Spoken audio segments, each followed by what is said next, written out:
Good afternoon, ladies and gentlemen. My name is Nick Larigakis, president of the American Hellenic Institute, and it is my pleasure to welcome you here live, broadcasting from our nation's capital here in Washington, D.C., and our headquarters of the American Hellenic Institute, Hellenic House. First and foremost, all those who are logged in and watching us from all over the world, and we have people from as far away as Australia, Mexico, Greece, and Cyprus, and throughout the United States that are here with us today. We thank you for joining, and we wish you continued good health and success in your endeavors. I know everyone is fighting a very difficult situation right now with the coronavirus a pandemic, but mankind is resilient, and I'm sure we will come through this once again very well. And in the near future, we look forward to all of us being together live and in person. But in the meantime, we are living in the Zoom world. And AHI, thankfully, has finally now caught up with the Zoom world. And we look forward to continuing to be able to present many more such presentations in the near future, which will have the opportunity, obviously, to have a far more outreach and reach to people all over the world, and to be able to present the goals, objectives, and missions of the American Hellenic Institute. But today, we kick off our Virtual Speakers Forum. This is our inaugural presentation. And what better way to be able to kick off our inaugural presentation at the AHI and having two very distinguished diplomats representing, of course, Greece and Cyprus, Ambassador Alexandra Papadopoulou, who is the Ambassador of Greece to the United States, and Ambassador Lysiotis, who is the Ambassador of the Republic of Cyprus to the United States. The topic today, as was published, was current developments in Greece and Cyprus and the United States policy in the Eastern Mediterranean. Now, obviously, that can go in so many different directions, and I'm sure, you know, through the virtue of our presenters and the questions that will follow, we will be able to do that. We'll look at a closer look at the geopolitical developments with Greece and Cyprus, and examine how U.S. policy towards the Eastern Mediterranean is addressing some of these developments. Of course, our world has focused on COVID-19, but unfortunately, no one has told that to Mr. Erdogan and some of the policies of Turkey, and the continuing aggressive and provocative actions by Mr. Erdogan, where we saw the Evros River border crossing with the migrants in middle of March, just a couple of months ago. And just on April 19, 20, we saw once again the research vessel Yavuz head into plots 6 and 7 of the EEZ of the Republic of Cyprus. So to turn to some of these questions and to get our program going, allow me just to say a few words regarding our two esteemed ambassadors. Their bios were also listed as part of the invitation, and you can look at them in more detail. Ambassador Alexandra Papadopoulou is no stranger to the United States. She also served as a counselor and first secretary in New Orleans. She held the very, very distinguished position of Ambassador of Greece to the United Nations. She was also the permanent representative of Greece to the European Union, and she's also held ambassadorial rank and accredited to both Uruguay and Paraguay in South America. Before presenting her credentials on February 7th earlier this year to President Trump as the new ambassador of Greece to the United States, she, from July to 2019 to February, she was the head of the diplomatic cabinet of the Prime Minister Mitsotakis, and she was very involved in facilitating the very historic visit of the Prime Minister to Washington in early June, where he had many meetings in Washington, and of course with President Trump. Ambassador Lysiotis, and by the way, these two ambassadors, ladies and gentlemen, combined, and I won't say individually who has what, but combined have over 60 years of foreign service experience. So these are very seasoned diplomats, ladies and gentlemen. They know their craft very well, as portrayed by some of these exceptional positions that their government has tasked them with. Ambassador Lysiotis joined the Foreign Service in 1991, and immediately he started, on the fast track, but being the diplomatic advisor to the President of the Republic of Cyprus. He was at the permanent delegation of the Republic of Cyprus in Brussels. and he was also permanent representative of the Republic of Cyprus to the Council of Europe. He has also held previous ambassadorial posts for the country in the countries of Austria and France, including being a permanent delegate to UNESCO. Ambassador Lysiotis presented his credentials in September of 2018 as as the Republic of Cyprus' ambassador to Washington. And prior to that, for almost 2 years, he was the diplomatic advisor to the Minister of Defense of Cyprus, where on more than one occasion we had the opportunity to speak on my visits to Cyprus. So at this point, what we will do, we will go to start off with Ambassador Papadopoulou, and I would ask that both of you in your opening statements, I don't want to spend too much time on it, but it's important because both your countries have done a remarkable yeoman's job regarding containing the COVID pandemic in your nations, where other countries have taken notice of it, and there's been a proliferation of articles written regarding an example of specifically Greece, but of course Cyprus falls into this as well. So with that, Madam Ambassador, the Zoom floor is yours. Oh, and by the way, this is the first time in 2 months that I'm wearing a suit and tie, and I'm happy to report they still fit. That's a major accomplishment considering the circumstances. Thank you, Mr. Larigakis. Thank you for organizing this Zoom meeting. Thank you for giving us the opportunity to address the members of the AHI and also those people who tune in to listen to us. The COVID-19 crisis, apart from a big health crisis worldwide, has also big geopolitical and economic repercussions. And economic repercussions being so extensive that it affects political and geopolitical issues. Greece, I'm very proud, you will allow me to say, I'm very proud to say, did a magnificent job. There are many reasons why Greece has such a good record. One of the reasons is that the Greek government took measures very early. The Greek government trusted the doctors and the scientists who know their job, and they followed their advice. And they took the measures maybe 10 days ahead of other European countries. So we managed to get control as much as possible of the pandemic. Another accomplishment is that the Greek government and the Prime Minister addressed the public in a very persuasive way. The Greek public accepted, believed what the Prime Minister said and followed instructions, I would say religiously. And all of us who know Greeks, they understand and they know that the Greeks do not follow instructions religiously, but this time it was an exception. So the combination of the right political decisions with the general public being persuaded, having been persuaded and acted according to what they were told to do, brought us to this situation today.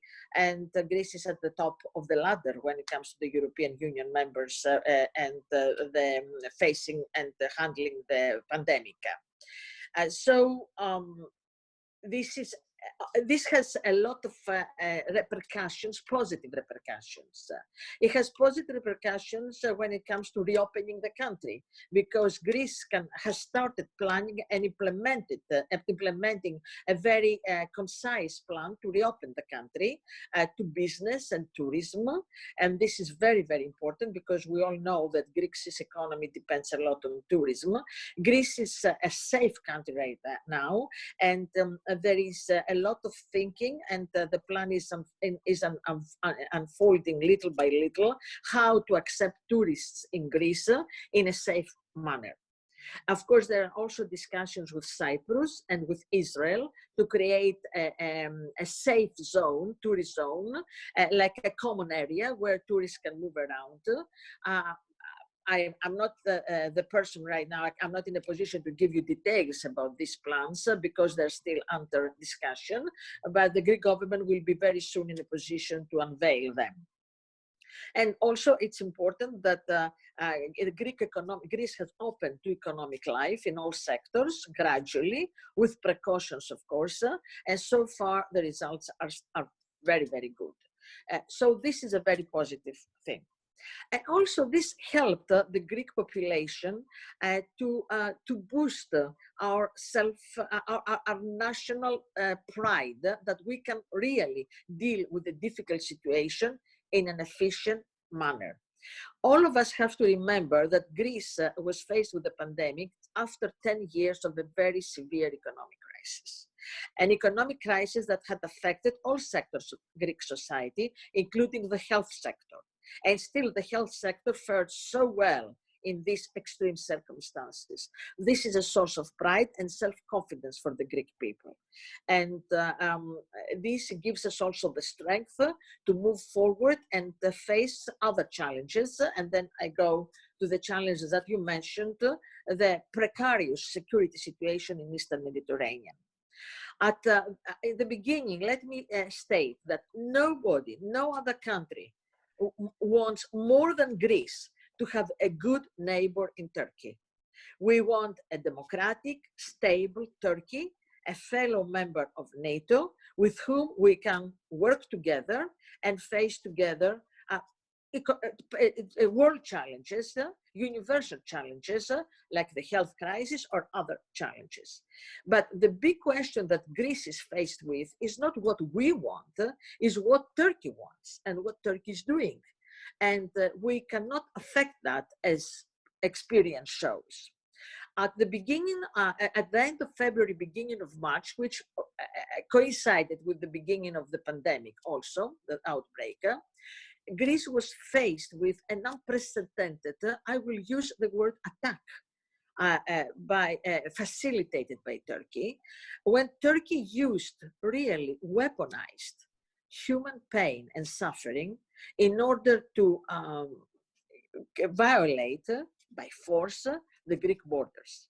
There is ample evidence, and there is no dispute the fact that the Greek authority, the Turkish authorities, facilitated the onslaught of undocumented immigrants to the Greek border with the false promise that you can go to Europe, the borders are open. And the Turkish police even used tear gas to push the Greek police from the border so that these undocumented immigrants enter by force into Greek territory. I'm sorry to say this is not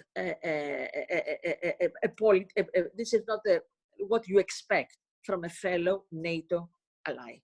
You don't expect from your neighbor, no matter whether you're allies. If you're allies, even more. The images we saw at the land border in Evros were unprecedented and scary. People en masse, without any, any papers or anything. They used stones, piece of wood, pieces of metal, attacking the Greek police, and behind them or next to them, the Turkish police facilitating. The Turkish authorities who have given them buses and free transportation to the Greek border and giving them false hopes.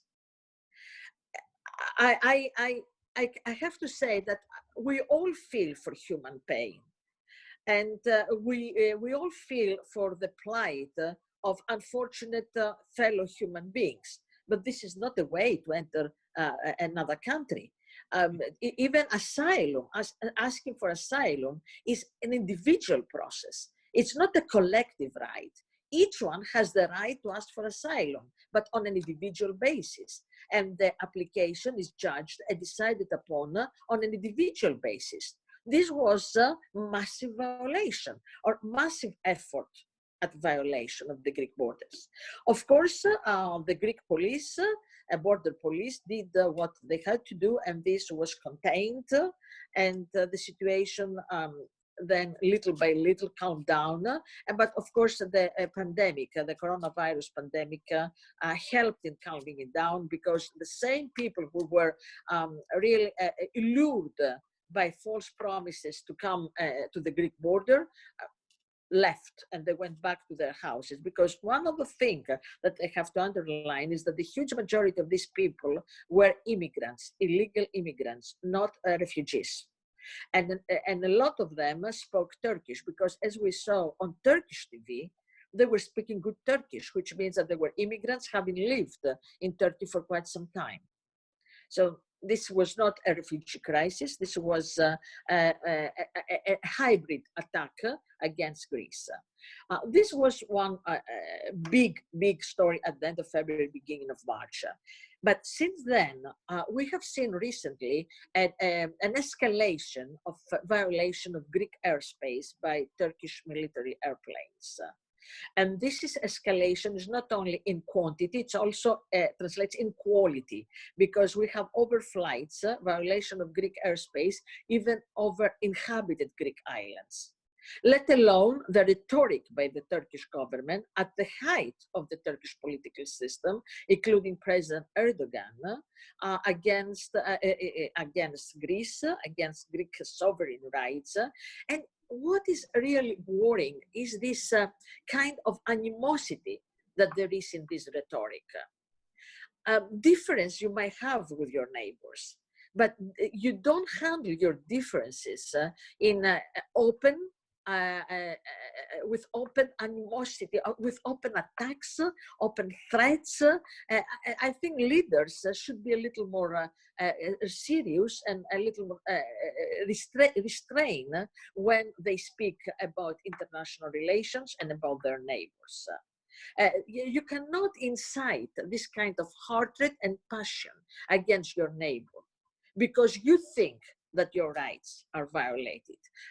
I don't want to speak about, I don't want to speak more in detail about what Turkey is saying about the so-called Turkish rights, because this go against any notion of geography, history, international law. It's ridiculous even to start discussing about them because they're completely out of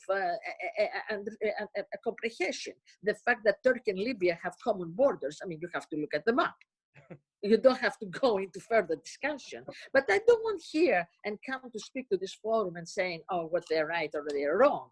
Because as I said, a lot of these arguments go against geography, the national law, history. But the point is that the political leadership should show a little more restraint and seriousness. We have to live together. We all have to live together. Whether we like each other or we don't like each other. All of us have some regrets in our lives, human beings, countries, but we have said long time ago that this is it, we have to live together, we have to accept each other, and we have to live in peace and security. This is Greek foreign policy, live with our neighbors in peace and security. But this doesn't mean that we have to close our eyes to what is done against us. We have to swallow anything that everybody says. Greece has red lines. And it's very wise not to underestimate Greek political leadership's self-restraint and seriousness as weakness. It's not weakness. As you mentioned about the Prime Minister's trip to Washington last January, it was a trip, I would call it a milestone.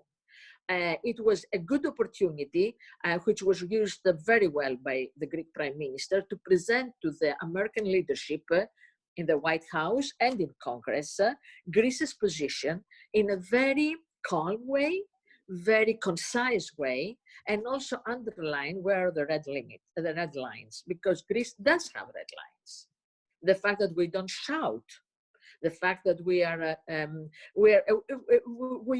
as civilized people in international relations, that's what I mean. All of us have civilization, of course, but you know, it's how you conduct yourself in international relations. The fact that we conduct ourselves with a lot of restraint doesn't mean that we are blind or that we don't have red lines. And we have said that, and we have explained that to all our friends. And of course, we have explained that even to the Turkish leadership. And they're very much aware, because the Prime Minister had 2 meetings with Mr. Erdogan. So it was a good opportunity that the Prime Minister explained to the Turkish leadership where Greece stands. Unfortunately, Turkey went from no problems with our neighbors, I remember the times of Mr. Papadopoulou, to problems with all our neighbors, which is the situation now. This doesn't. This causes a lot of concerns to us because I said we want very good relations with Turkey. We live together. We have to live together. We're going to live together. We have a lot of things that unite us. Nobody wants to exclude Turkey. They speak a lot about the trilateral schemes between Israel, Cyprus, and Greece, or Egypt, Cyprus, and Greece. Nobody excludes Turkey from anything. But the litmus test is that all those countries who participate in these schemes abide by the same rules of international law. You have to respect and abide by rules of international law. And then, of course, they're all welcome. This is, nobody wants Turkey to be out. We want, all of us, we want to work together. This is the point of Greek foreign policy, work together with all the countries in the region. And we want an Eastern Mediterranean region which is stable, which is secure, because we all have interests there. Security and stability in the Eastern Mediterranean is a common goal. And nobody has the prerogative to say, oh, it's my interest, like Turkey says. It's a common interest. But we have to agree from the beginning how we're going to approach the issue. International law, it's the cardinal rule. There is an international order in this world. We all belong to international organizations. We have to respect international law. This is something that we cannot ignore. And based on that, we move forward and we talk, but we cannot talk just based on the gun, on the power of the guns. For Greece, war, the guns, weapons are not the way forward. I don't want to go. Madam Ambassador, we can just wrap it up a little bit so we can.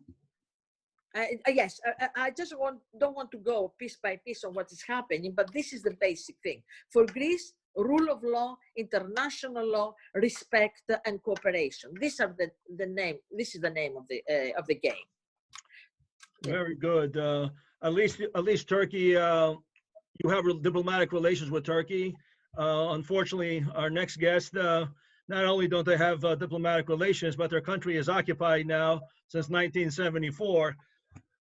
Mr. Ambassador, the floor is yours.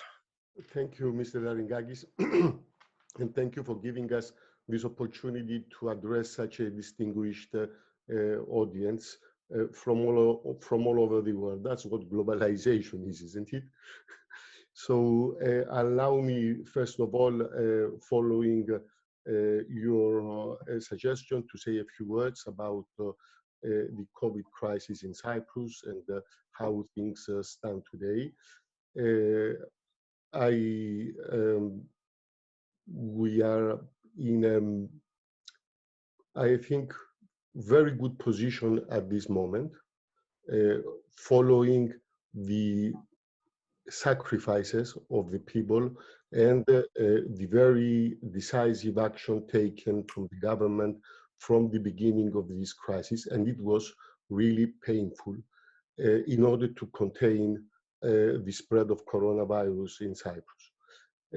We are now in the second week of the partial reopening of the society and the economy, and we have only two. I think today we only had two infections, two coronavirus infections, and that's the case for the previous weeks, which shows that we are on track in order to put everything under control. As I said, this was not a given. It was the result of the government taking very, very painful measures from the beginning. It was also, as was the case in Greece, the cooperation of the public, the people of Cyprus, who understood well that without a certain discipline and sacrifice, we would not be in a position to cope. And also the result of following a very aggressive policy of testing and tracing, which we still follow. For example, today, I mean, for the population of Cyprus, we had 2,000 tests, and that's the case almost daily. So, as I said, we are now in the phase of reopening, and as Alexandra Papadopoulou, my Greek colleague, said before, we are now even in a position to start discussing and to start planning the opening of the country to the outside world. One of the first decisions we took, you know, Cyprus being an island, it's, I mean, the only way to have infections from outside is through ports and airports, was the closing of all the ports and airports. So now we are in the phase of planning the reopening one way or the other in a controlled manner, so that we can reopen the country to the outside world, and in particular to see what we can do with tourism, which, as you know, is one of the main components of Cyprus's main economic activities in Cyprus. As my Greek colleague said, we are now discussing with Israel and with Greece the creation of a space which would allow this kind of tourism between our three countries. And we hope that soon we will be in a position to start receiving and saving the holidays, if I can say, of other European countries. That said, we all know, and everybody, even here in the United States and elsewhere, the economic consequences of this crisis will be felt for years to come. We are sure that, having demonstrated the resilience of the Cypriots, the Cypriot society, and so on, during the financial crisis in 2011, and following that, now during the COVID-19 crisis, we're sure that we will be in a position to cope also with this big challenge in the near future. However, when the world's attention and everybody's attention was focused on meeting this important challenge, and amid the peak of the crisis, Turkey doesn't seem to be,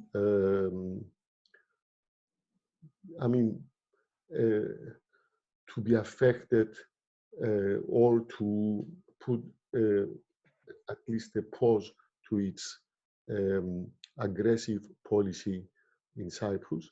And in April, they proceeded at an escalation with a new illegal drilling in the exclusive economic zone of Cyprus. It's an illegal drilling which is situated 153 nautical miles south of Cyprus, at a plot which was awarded to Eni and Total for exploration. When all the companies, due to the crisis, decided that it was not safe to proceed to drillings that were planned, Turkey decided to proceed to another escalation and to another provocation through its activities. This act, along with others, I mean, that's just the example,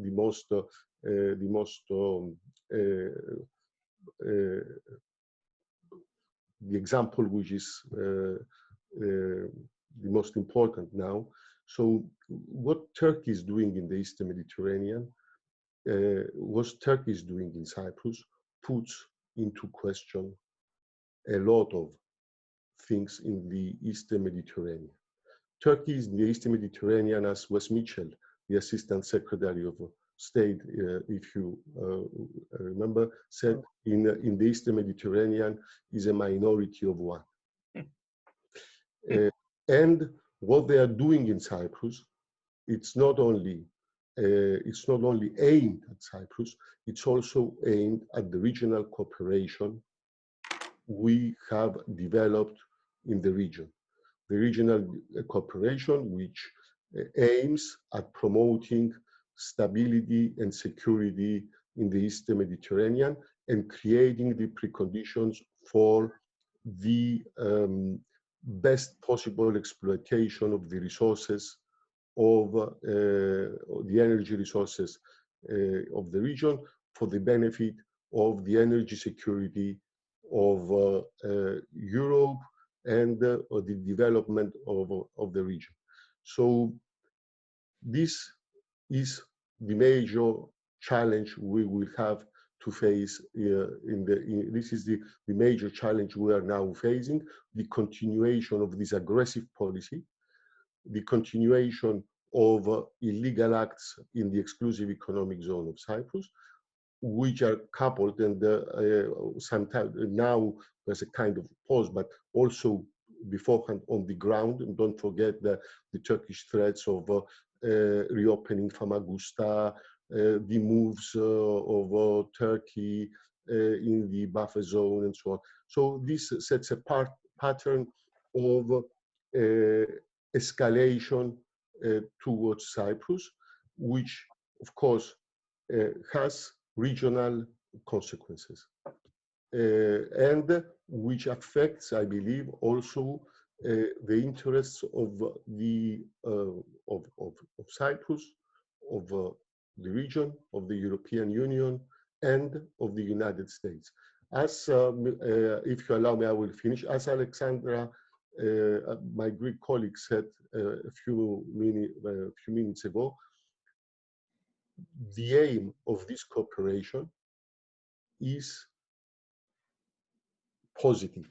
This cooperation in the region is not against anyone. It's a cooperation with a positive context, is a cooperation for the region. So it does not exclude anyone.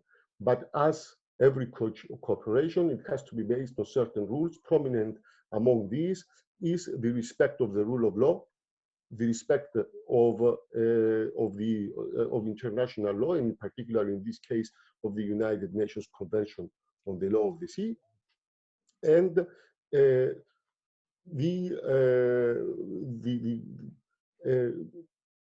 respect of a certain number of values.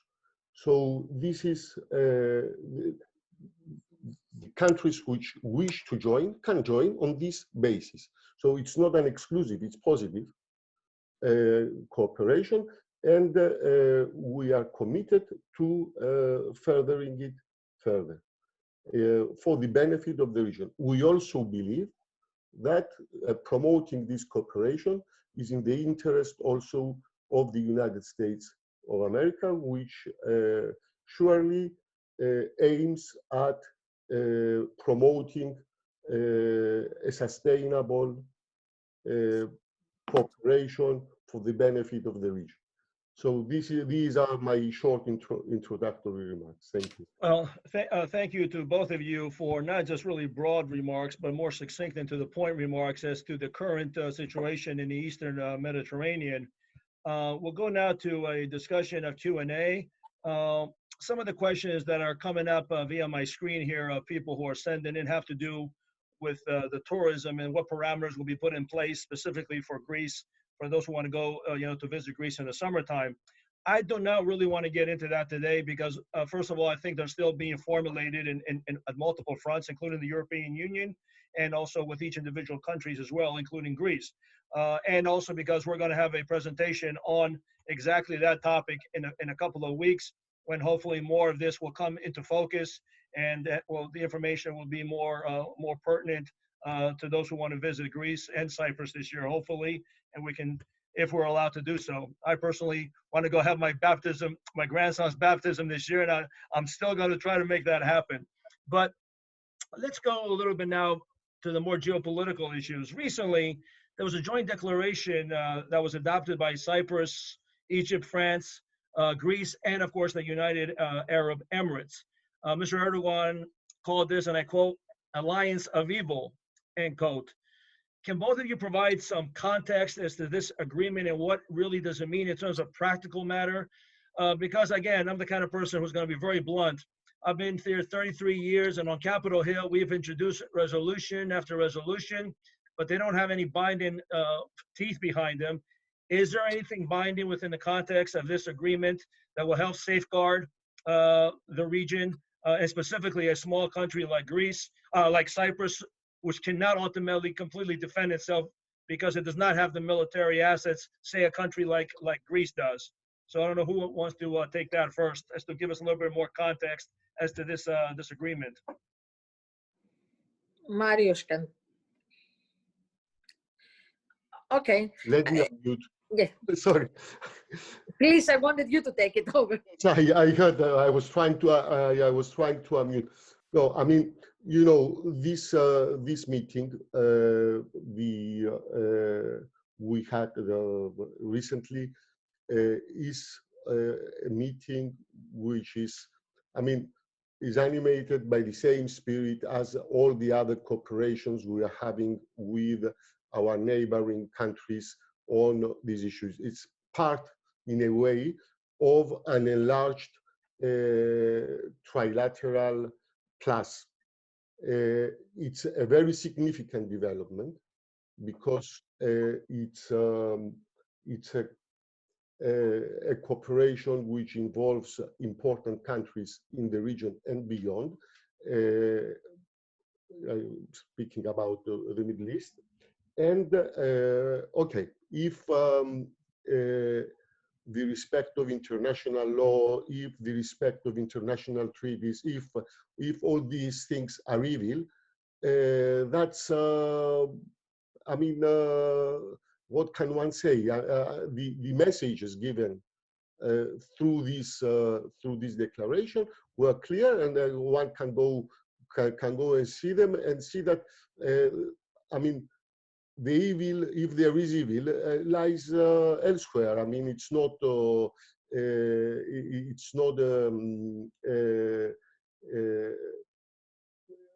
kind of aggressive statement against anything. And this, in a way, takes me back to what Alexandra was saying beforehand: the animosity, the sheer animosity of the reactions of President Mr. Erdogan while dealing with its neighboring countries. So that's a first remark.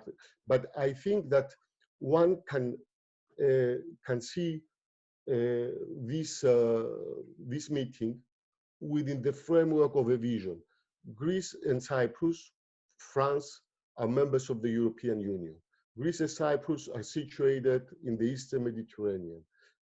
We had a number of cooperations with Egypt, Israel.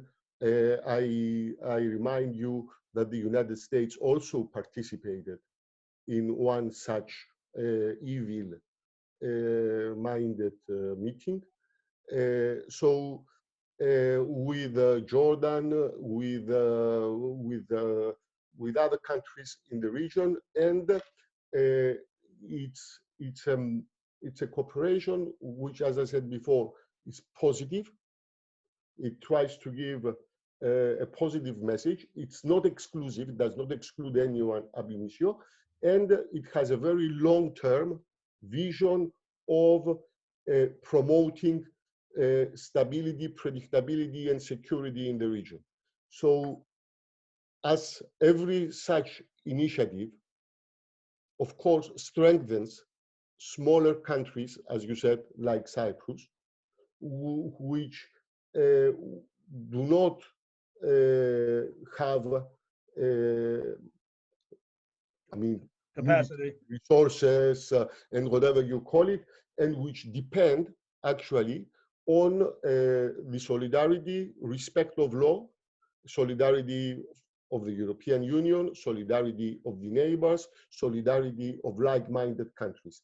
As I said, respect of international law, that's the biggest weapon we have.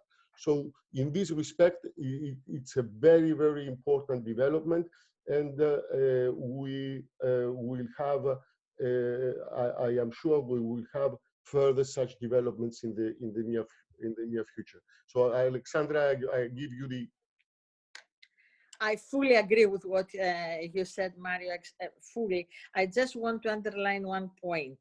Exactly this kind of inflammatory speech, inflammatory rhetoric, especially at the highest political level, is part of the problem and can be as harmful as anything else, because it creates a collective psychic who has adversarial feelings, and this is not right. Because we have to live together. We've been saying that all along. We have to live together. We cannot hate each other. This is not the way forward. The fact that countries like Greece, Cyprus, Egypt, France, the US, in other instances, come together and they speak about the prevalence of international law and peace and stability, it just shows our concern. It's a sign of common concern about what's happening. And I would have expected Turkey to be part of these concerned countries, because our region has enough, it's enough share of hardship throughout the centuries. And we all have experience of where this rhetoric can lead. So I would have expected the Turkish leadership to come with us and sharing the same concerns about the area of the Middle East and our region, and work with us in a spirit of respect of international law and close cooperation to face challenges that are common to all of us, like the pandemic, the economic aftermath, tourism, everything. These are common challenges, and we can face them together. Instead, we are facing what we're seeing, and this is not a positive sign, to say the least. Well, I couldn't agree with you more. Madam Ambassador, you mentioned earlier, of course, in terms of overflights and infringements that continue on a regular basis regarding Greek territorial territory. Just from some statistics for our listening audience, last year alone, there were 2,115 air violations that took place in 2019 regarding Greek territorial area of overflights, violations, dogfights, and so forth. This year, within the first 4 months, we're up to 783. So we're on pace to break even last year's numbers, unfortunately. Maritime violations last year were 1479, and for the first 3 months this year, we're at 676. So we see the pattern continue. We saw just a couple of weeks ago, Minister of Defense Papadopoulou' helicopter, along with the Chief of the National Hellenic Defense General Staff, General Floros, his helicopter was buzzed by a Turkish F-16. Of course, they declined that was their attempt to do so. Ambassador Lysiotis, again, the continuing provocative actions of Turkey regarding the exclusive economic zones and other rhetoric that has taken place. I guess the question is, as an organization, the American Hellenic Institute, that puts the value on promoting the interest of the United States in the region of the Eastern Mediterranean, because that is the goal of this organization. And we always advocate, and we always like to point out that what Greece, Cyprus, and of course the trilateral relationship that has now has been institutionalized for a number of years with Israel, and Mr. Ambassador Lysiotis, you mentioned the +1 of the United States through Secretary Pompeo that took place in one of those sessions in Israel not too long ago. This trilateral relationship, these countries are democratic, Western-oriented, and provide for peace and stability in the Eastern Mediterranean, a very turbulent and very unstable area of what has been known as the arc of instability from the Libyan coast all the way to the Adriatic coast. And these are the three countries that are right there, in this bulge. And they, as you say, help to project and promote the peace and stability, and by extension, U.S. geostrategic interests. So in your opinions, is the U.S. paying enough attention to this region? Is the Trump administration and those who follow the region and who make policy on the region understand the threats regarding Turkey and how real they are in terms of the region? Are you satisfied as to what's going on regarding the U.S. administration's response into the region? If I may, I said in my introductory remarks that we don't have only a continuation, we have an escalation of Turkish overflights, flights into Greek airspace. Escalation both qualitative and quantitative. And this is part of the bigger picture.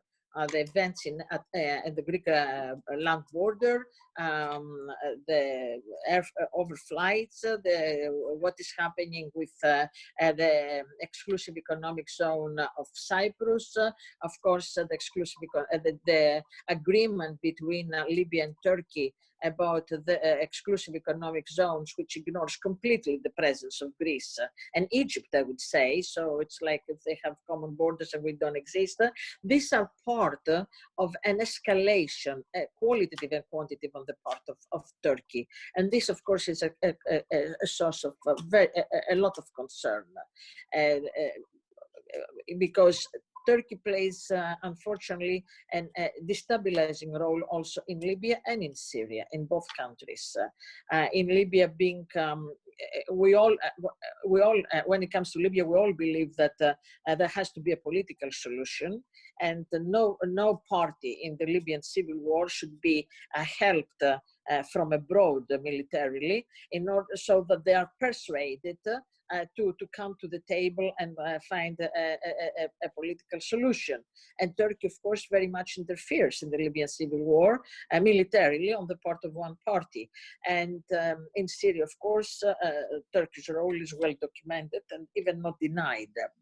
So the problem that we're all faced with is that Turkey not being is not part of the solution; it's part of the problem, and it's so. If a big country is part of the problem, okay, I don't have to make a bigger case how destabilizing this is. When it comes to the US presence in Eastern Mediterranean, I have to say that the Greek-American relations have not been so deep and good in recent memory. Of course, this doesn't mean that they cannot become even better and more strategic, but we have seen a big, a closer cooperation. At the culmination of this closer cooperation was the updating of the defense agreement, the mutual defense agreement, last October, and the visit of Mr. Pompeo in Athens, and then Mr. Mitsotakis here in Washington. So the US understand what is at stake in Eastern Mediterranean. They see, they know, everybody, not only the United States, they know and they see that peace and security and stability in Eastern Mediterranean is crucial. For not only for the countries in Eastern Mediterranean, but also for Europe and the US. It's in everybody's interest that peace and stability prevails in Eastern Mediterranean. And how this is going to be achieved is a source of a lot of debate. Of course, I'm sure there is a lot of debate in the US among the various branches of the US government, and is a sort of a lot of discussions that are going between the countries in the region and the US. But there is a good cooperation with the US, but of course there's always room for improvement, and things have to be faced as they develop. But I have to underline that the role of the United States in Eastern Mediterranean is crucial and cannot be replaced, is irreplaceable. Ambassador Lysiotis, I'd like you to also comment, but before you do, regarding the violation that took place by the Yavuz the only statement that came out from official government, U.S. government channels was from the ambassador in U.S. ambassador to Cyprus, Judith Gale Garber. That was the official statement that came out, and it condemned the action. But again, there's always this line about calling on all parties to avoid steps that raise tensions in the region. And she also used the word, and words are important.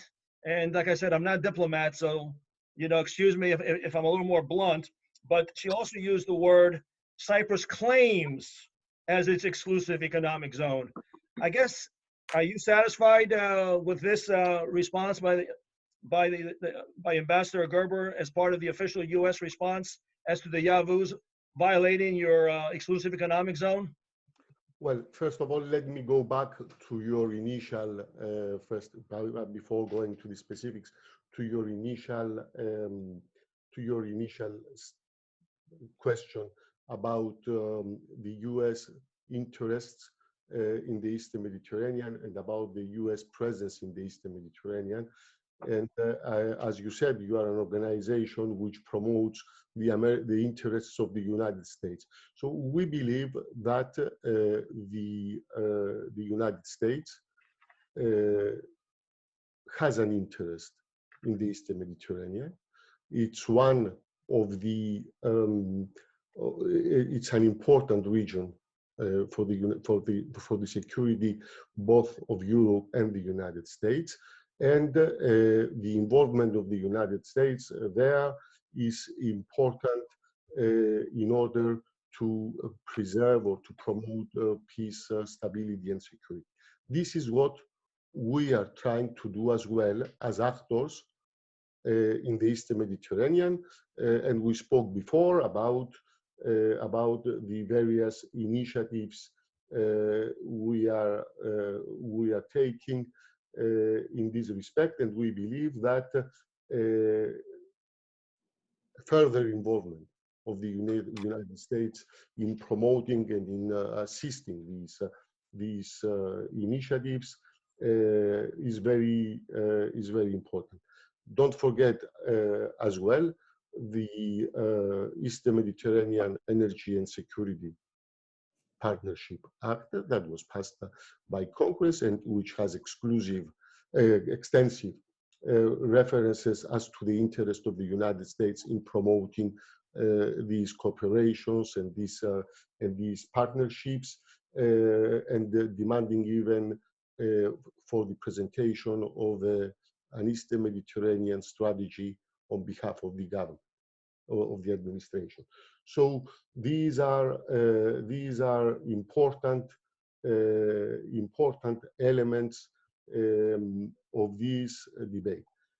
As Alexandra said, there is also, in our case, well, Cyprus, is not a member of NATO. As a consequence of our policy, there was an upgrading in the last 2 years, and also due to the realization of the importance, and we can place it in a broader geopolitical context, if you wish, there was an upgrading of relations between Cyprus and the United States, the signature of a statement of intent, and other initiatives which we are following. Of course, Yavuz is drilling in the exclusive economic zone of Cyprus.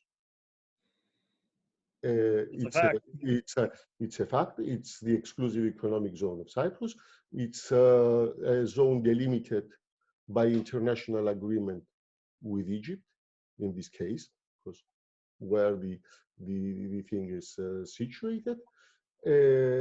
And yes, there is a reaction on behalf of the United States. It could be stronger. And we would expect, and we will expect, a much stronger reaction in this in this case. But let's not try to make things more complicated. When you call all parties. Cyprus is not doing anything there. So in this sense, one can understand that the statement in itself, it's not, I mean, the statement which you refer, I didn't want to comment on it further. It's a good statement in the sense that everybody understands what it wants to say. And of course, Senator Menendez did a good job on Capitol Hill a few months ago regarding about who's doing what and what party is doing what. Yes, I mean, everybody knows, and it's not, okay, diplomats sometimes want to keep doors open, want to keep channels in order to exercise influence. We should not judge everything by just public statements, which sometimes have a thing. And don't forget also that this is not the first statement that the United States is making on this issue, and there were others before. So, which were also much stronger, sometimes, or depending on the thing. I mentioned before Wes Mitchell's statement when he said that Turkey in this situation is a minority of one. So, okay, I mean, I believe that it's important to stress the need for respect of in this case, the United Nations Convention of the Law of the Sea, which is the basic element of the delimitation of exclusive economic zones between states. Of course, unfortunately, Turkey has either signed or ratified it, but uses it to whenever it feels it's in an interest, including the Black Sea, and trying to use it with Libya. Yes, you know, but I mean, it's part of the, I mean, even if Turkey hasn't ratified it, it's part of the customary international law. No, absolutely, because the United States also has not ratified it, and they obviously respect it under customary international law. And of course, Nick, if you allow me, I would just also wanted to remind something. The Republic of Cyprus has made proposals to Turkey to find ways of solving this issue on the basis, I mean, given the mechanisms provided by international institutions. We made several proposals in this respect. So if Turkey has a claim, we can go and settle the claim where we should go and claim. Absolutely. But that's the Turkey hasn't responded yet. And if you allow me a last comment, because sometimes Turkey uses it very often,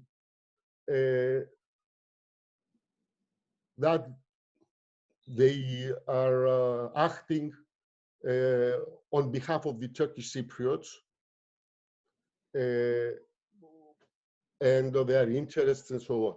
So just to say, in this case, for example, Yavuz, if somebody, this part of the exclusive economic zone is claimed by Turkey, not by Turkey for the Turkish Cypriots, whatever that would mean. So if, for example, we accepted Turkey's claims in the exclusive economic zone of Cyprus, both Greek Cypriots and Turkish Cypriots would be losers, because Turkey claims something more than 60% of the exclusive economic zone of Cyprus for itself.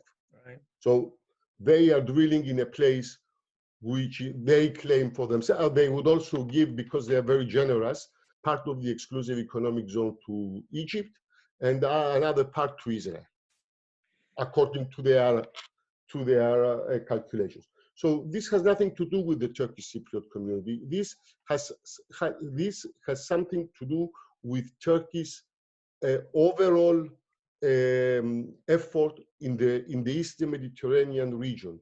This has something, I mean, with its own interests and with its overall geostrategic aims in the region, not only vis-à-vis Cyprus, also vis-à-vis the other countries in the region. Alexandra mentioned before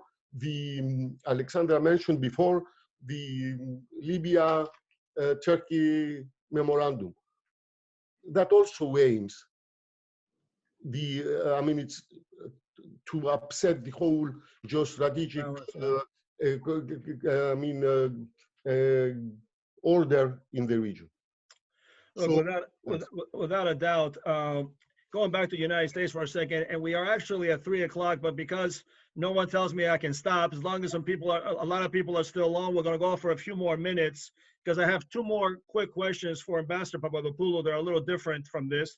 But regarding the United States, there's no doubt that certainly within the last couple of years, from the tail end of the Obama administration, and to their credit, this administration has tried to upgrade the relationship and to strengthen the relationship with both Greece and Cyprus, and there's no doubt about it, and we do acknowledge that.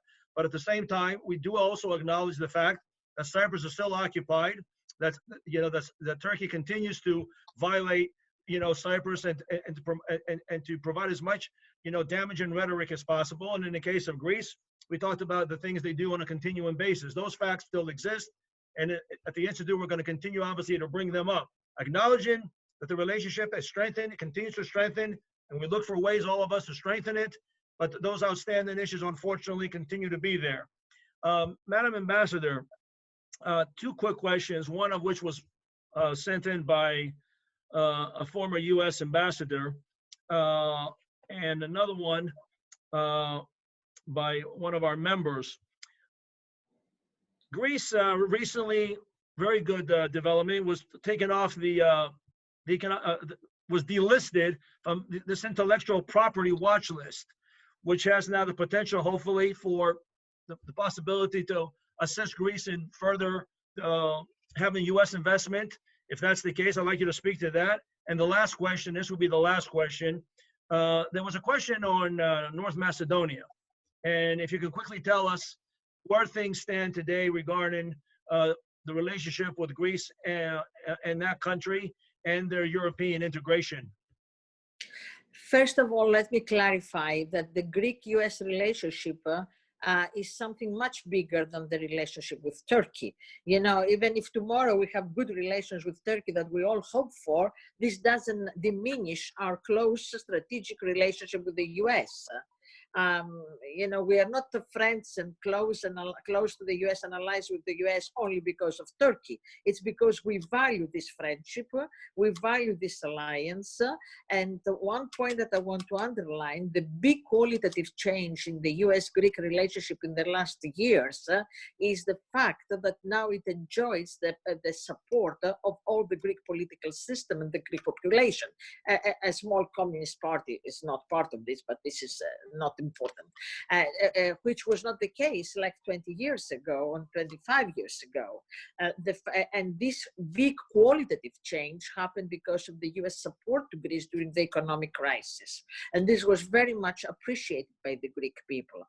Our relationship with the US goes back 200 years, since the beginning of the establishment of the US as an independent country, more than 200 years ago, and the establishment of the new Greek state.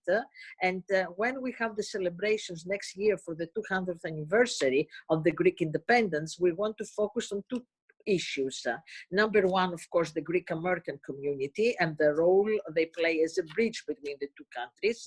And then number two is the American philhellenes, all those Americans who helped Greece from the beginning, from the War of Independence of Greece in 1821, all the way to today.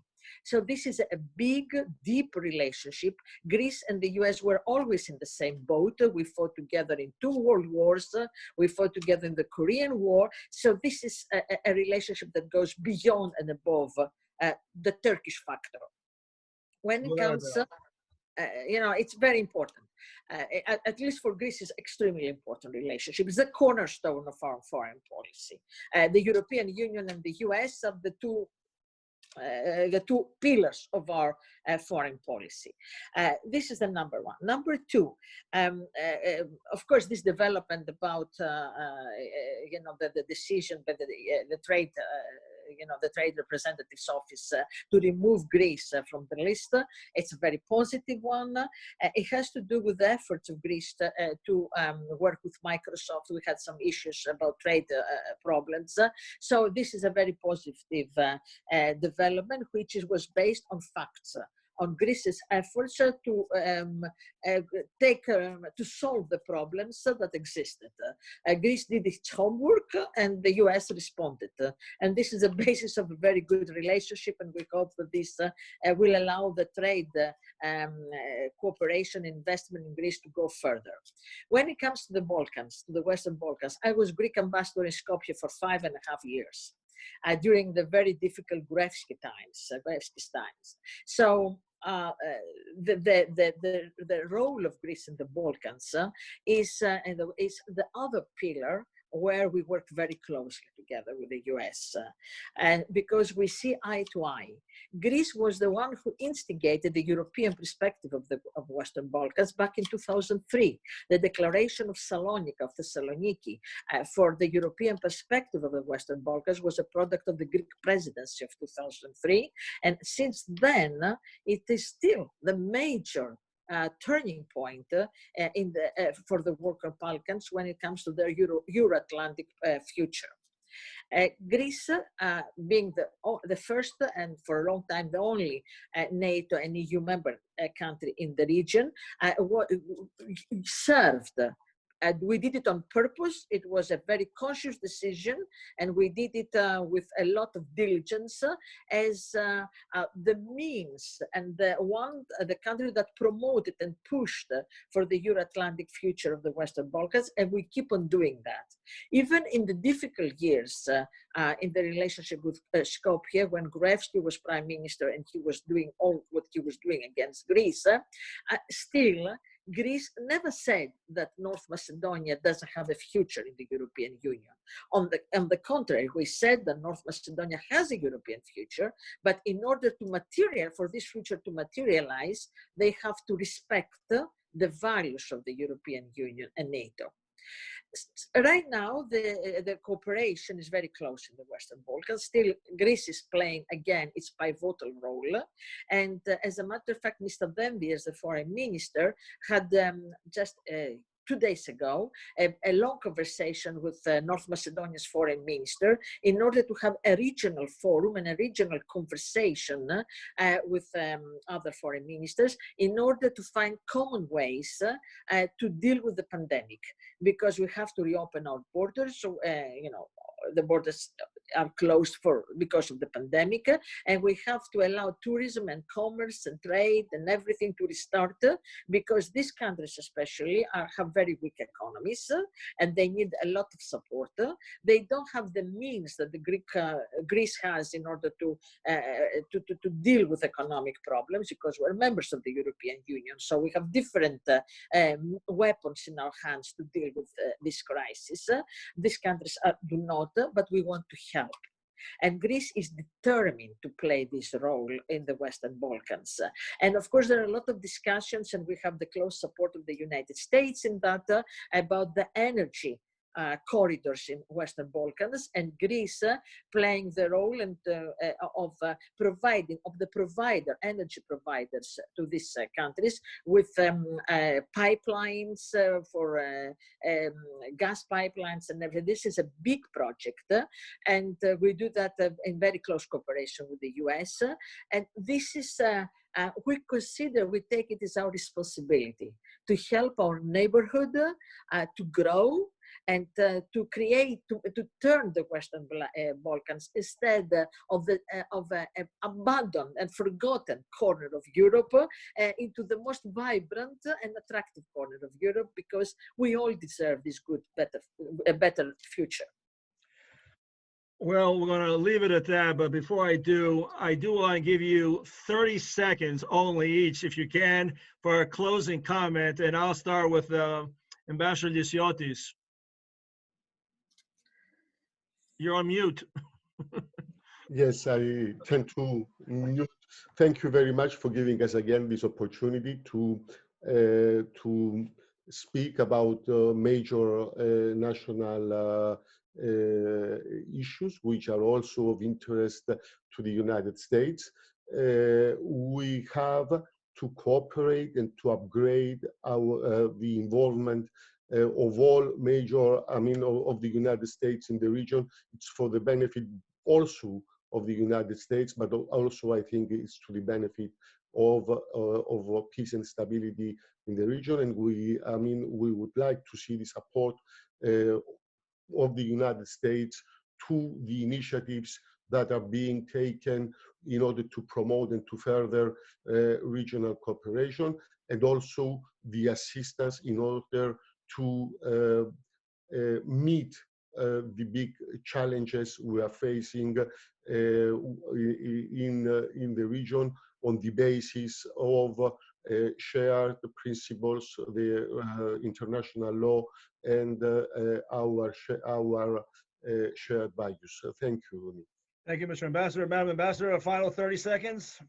Further to what Marius just said, Greece being at the very strategic geographical corner in this world, considers itself as privileged to be part of the EU and NATO and a very close ally to the United States.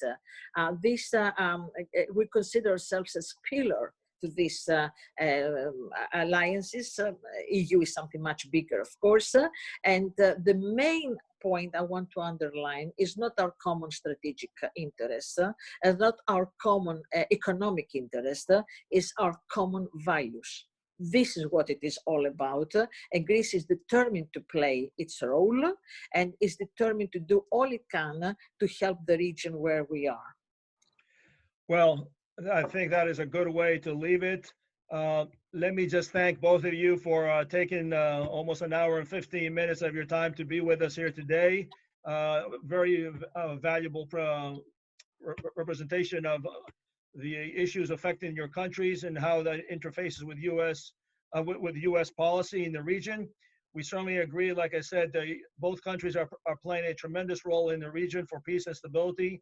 Not just for the region, obviously, but for Europe and your alliances, but for the United States and where we're most focused on. You continue to play this role, withstanding some of the issues we talked about. In Greece, obviously, there's all sorts of great opportunities with the energy, the Alexandra port that's being developed.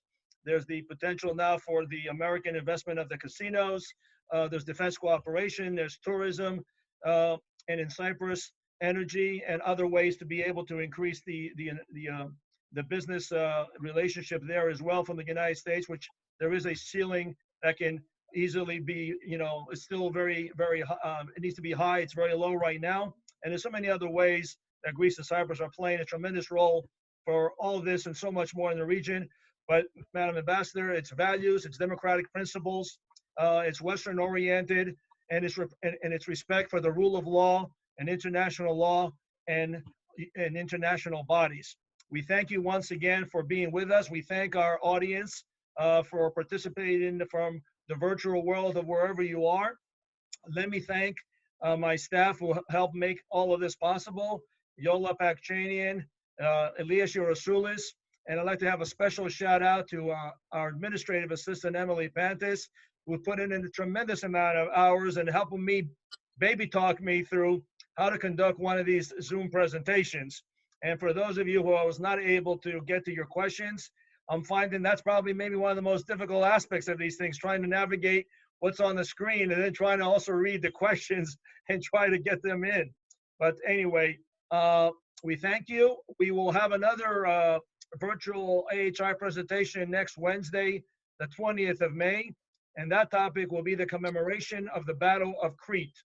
And the presenters will be the defense attaché of the Embassy of Greece, Vasilios Lambropoulos, Colonel Vasilios Lambropoulos, and a former president of the Pan-Cretan Association and of World Cretan Association, Imani Velibasakis, who will be coming from the virtual world from Clearwater, Florida. So until then, be safe, be happy, and thank you again for being with us for our first inaugural AHI virtual presentation. Thank you, everyone. Thank you. Thank Good you. afternoon. Thank you. Thank you.